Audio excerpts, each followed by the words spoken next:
tout cas en France, il n'y a pas assez d'établissements pour ces enfants autistes. Mais il me semble donner un éclairage très précis de la situation en France et surtout du non-engagement de nos politiques.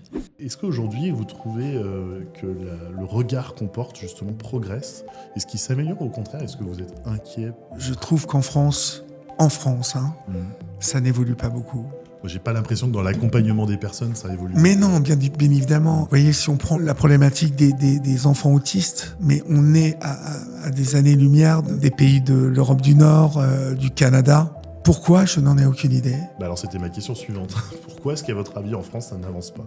Mais parce que les politiques s'en foutent. Vous voyez, voyez. On a des belles lois qui sortent. Mais on a des belles lois. Oui, on a des belles lois qui sortent, mais est-ce qu'elles prennent effet après? Est-ce qu'on s'arrête pas un peu toujours au milieu du gué?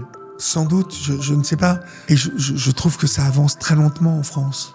Je vous parlais des enfants autistes. Aujourd'hui, le nombre de parents qui sont dans une peur parce que leur enfant va atteindre la majorité et qu'ils ne savent pas ce qui va se passer ensuite. Et qu'il y a très peu d'établissements, en tout cas en France, il n'y a pas assez d'établissements pour ces enfants autistes. Je prends cet exemple-là parce que on va pas parler de tous les handicaps, mais il me semble donner un éclairage très précis de la situation en France et surtout du non-engagement de nos politiques. Pourquoi, en fait, des enfants autistes vont aujourd'hui en Belgique? Pourquoi la Belgique accueille des enfants de notre pays, les accueille parce que nous ne pouvons pas les accueillir? C'est le monde à l'envers.